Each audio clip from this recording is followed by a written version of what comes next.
السلام عليكم. اليوم احنا في اوتيل مونغادور نبارطاجيو معكم.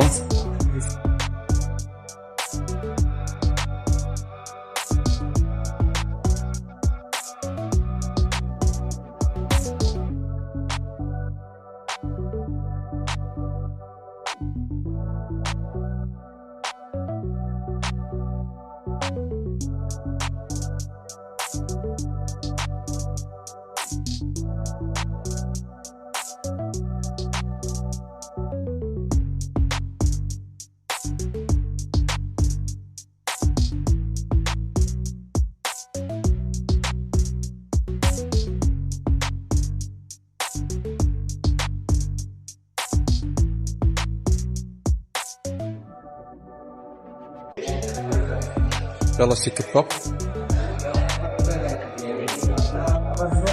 الله يبارك فيك، تبارك الله على الشاي المغربي والبطل المغربي. شكرا، الله يكبر بك، شكرا.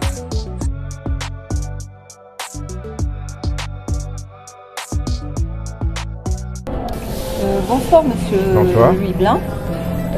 Vous êtes diplomate, vous êtes écrivain, chercheur, vous êtes spécialiste du monde arabe et vous avez publié récemment un livre qui s'intitule Victor Hugo et l'Islam.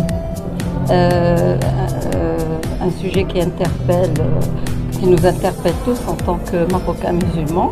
Alors avant de commencer mon mot, je voudrais d'abord vous souhaiter la bienvenue en arabe puisque vous parlez parfaitement cette langue qui est reliée à l'islam, qui est la langue du Coran. Alors, marhaba bik fil Maghreb, Monsieur Blin. Je voudrais vous poser deux petites questions.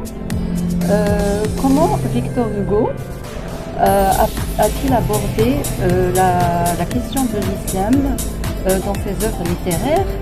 Et puis je voudrais aussi savoir quel impact cela a-t-il eu sur la perception de cette religion à cette époque-là. Merci tout d'abord pour votre intérêt pour mon livre.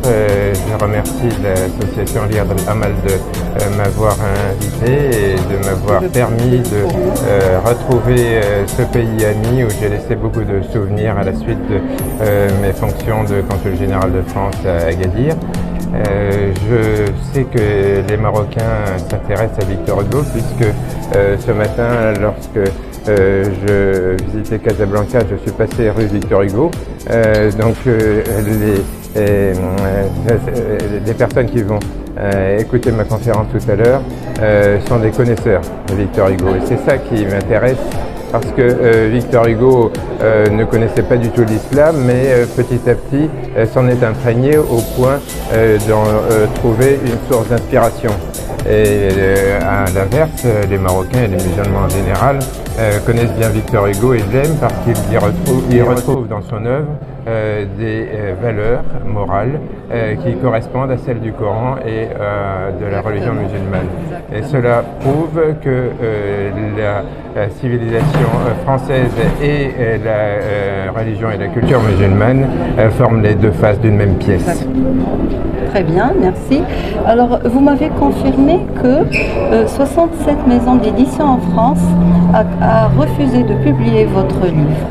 Alors, est-ce que ceci est lié à des raisons commerciales, des considérations commerciales, ou est-ce que c'est parce qu'il y a le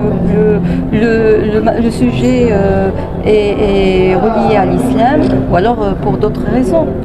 Alors, c'est mon 14e livre et c'est le livre pour lequel j'ai eu le plus de difficultés à trouver un éditeur. Effectivement, beaucoup d'éditeurs m'ont dit que le sujet et le texte étaient intéressants, mais que ça ne correspondait pas à leur ligne éditoriale, parce qu'actuellement, éditer un livre sur ce sujet-là en France fait fuir les lecteurs. Les éditeurs, évidemment, ont des impératifs commerciaux. Donc je remercie mon éditeur Éric Bonnier qui a au contraire accepté de courir ce risque. Et la conclusion que je tire de cette petite aventure, c'est que actuellement Victor Hugo l'Islam, c'est comme l'eau et le feu. on a du mal à les rapprocher, mais l'intérêt des auditeurs et le vôtre en particulier montre bien que c'est une partie qui est loin d'être jouée et qu'il faut au contraire rapprocher ces deux thèmes comme l'auteur lui-même l'avait fait, même si on l'a oublié depuis, pourquoi pas revenir aux sources. Très bien. Est-ce que vous pensez traduire votre livre en arabe? Oui, bien sûr, c'est en cours de traduction et il est difficile de traduire la poésie de Victor Hugo en arabe, mais